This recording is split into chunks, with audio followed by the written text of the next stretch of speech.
If you could use one word to describe the performance of the Xbox One X this year, what would you pick? Great, good, poor, lackluster?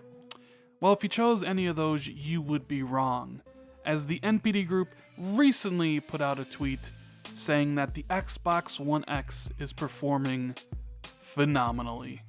What's going on, guys? Randall Thor 19, the man with the million, back again with another video. And hold your horses, keyboard warriors. I know there's some of you are already angry at this news, upset that there's some positive Xbox information up there. Listen to the video before you start clacking on your keyboards to write me an angry message, because this isn't Randall Thor 19 saying the Xbox One X is performing phenomenally. This is NPD analyst Matt Piscatella, and the difference is he knows what he's talking about. He has all the information at hand. I don't have any of the information. I just report on it. You don't have any of the information. So let's actually see what he's talking about and discuss it. Now, one of the things people have been very curious about is the sales numbers, not only for the Xbox One X, but for the Xbox One brand in general. Microsoft stopped giving those numbers out a couple years ago, leaving people to scratch their heads to think how well is the Xbox brand doing, while at the same time seeing just how great the PlayStation 4 is selling and how amazing the Nintendo Switch is doing. Well, according to Matt Piscatella, and I'm going to throw his tweet up here on screen, he says Xbox One sales show the highest growth of the three major hardware platforms in the US this year, and the Xbox One X in particular has been performing phenomenally. Year-over-year growth like this at this point in the cycle has never been seen before, driven by the launch of the Xbox One X and new content delivery efforts. It's a mid-generation turnaround the market's never seen before.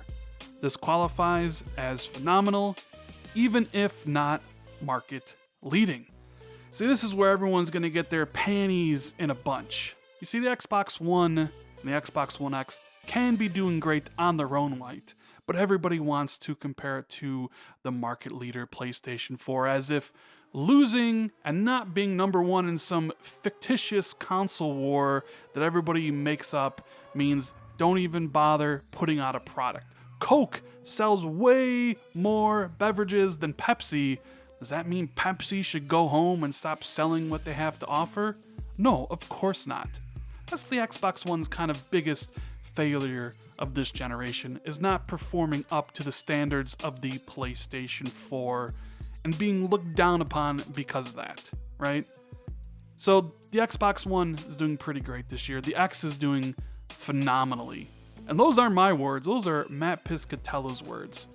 And sure, I would love to have Microsoft come out and put out a big PR piece, just, highlighting how many consoles they have sold, because I actually really enjoy my Xbox One X. I think it might be the best piece of console hardware I have ever owned. A lot of the games on there run amazing. Red Dead Redemption 2 running at native 4K was an eye-opener. And a lot of these games that I go to play, like Shadow of the Tomb Raider or Rise of the Tomb Raider, Gears of War 4, they all have different modes where you can even experience it in either 4K or 60 frames per second, like Forza Horizon 4. It is a great console, way better than their effort with the original Xbox One in 2013. So I'm really pleased to see that the market has responded this way, And even Matt was asked on Reset Era if someone asked him if he thought that they were expecting Xbox One sales to be up year over year in November, and this is his response. He said, "I would be very surprised, shocked actually, if this actually happened, given the competition, or given the comparison to the launch month last November. I can see December potentially being another growth month." In the September media release, I quoted Xbox One hardware dollar sales being up more than 60% year to date at that time. October, Xbox One hardware dollar sales more than doubled compared to a year ago, so year to date dollars are now up a bit more. This is being driven by Xbox One X performance. We've never seen this kind of growth at this stage in a cycle before. It's an unprecedented turnaround. Doesn't mean the other systems aren't doing great, they both are, and it doesn't mean the Xbox One is the market-leading hardware. It's not. But that doesn't negate what's happening here. It's remarkable. Now let that just sink in for a single second. Let everything Matt has actually said sink in before you actually type something in the comment section, because I know a lot of you already have your preconceived notions about exactly the Xbox One brand and how well it's doing. Think about this. Read the words that he is saying and realize that this dude has all the information that you lack. He has all the sales information for the North American market, and it is performing phenomenally in that North American market. Now, sure, we don't know how it's performing in Europe. In fact, I would hazard a guess and say it's not performing as well in North America because Xbox doesn't perform well over there.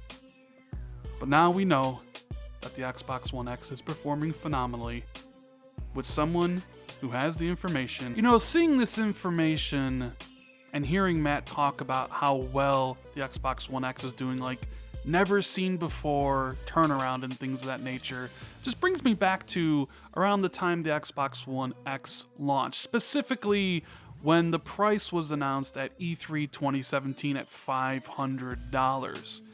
Everybody came out and said nobody's gonna buy that, it's too expensive. The PS4 Pro's $400. Microsoft just priced the Xbox One X out of competition. Why would you get an X when you can get a Pro? And why would you get an X when you can get this super cheap Xbox One S for whatever price it was then, $300? It's too expensive at $500. Those were the words of pretty much everybody, myself included. I didn't really think a lot of people would pick up an Xbox One X at $500. Sure, I knew the hardcore would. I was there day one.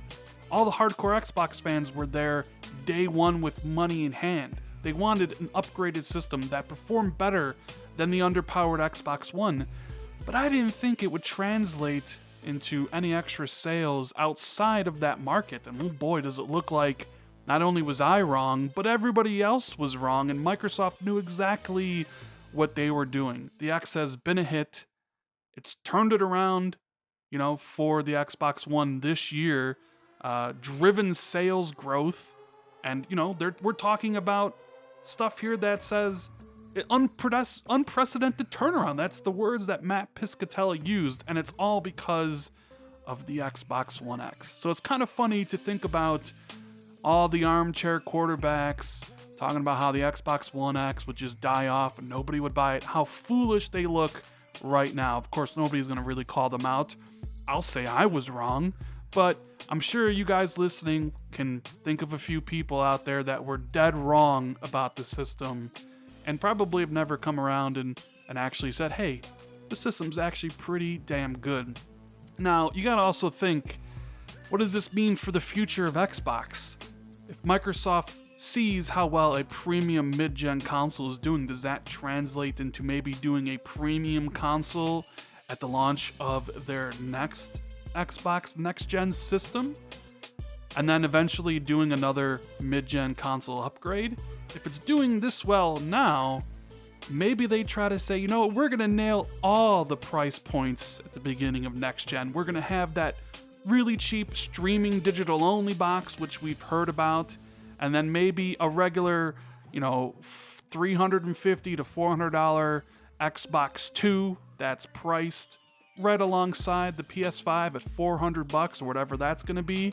But then we also launch a premium system that does everything the best, the most teraflops, the best frame rate, and all that good stuff, right? Because clearly Microsoft has seen success here with the Xbox One X.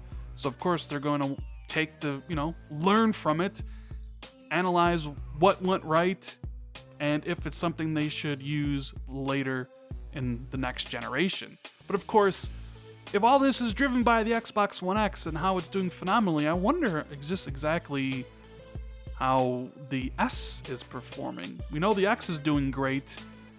I wonder if the S is kind of underperforming in that regard. You would think a system that's selling for $199, $250, $300 would sell better than a $500 product, but I don't know if it really kind of caught fire. But then again, like I mentioned earlier, you know, the OG Xbox One was just an underpowered machine, and maybe people just getting into the Xbox One ecosystem would choose the best system. Maybe that's one of the reasons why the S is underperforming. I'd love to see the numbers on that, but it's great to see and hear that the X is doing way better than anybody thought. You know, basically, I was thinking about titling this video, "You Were Wrong About the Xbox One X." I haven't thought up about why or what the title's gonna be yet, so we'll see what I go with. But anyways, guys, I just wanted to bring this news to you and have a little discussion about it. So if you enjoyed this video, make sure you give it a thumbs up. Make sure you leave a comment below about your thoughts on this whole situation. If it was your first time here, hit that subscribe button. And if you always want to be notified when I drop new content, make sure you hit that notification bell. Thank you guys so much for watching. I greatly appreciate it, and I'll see everybody in the next video. Later, guys.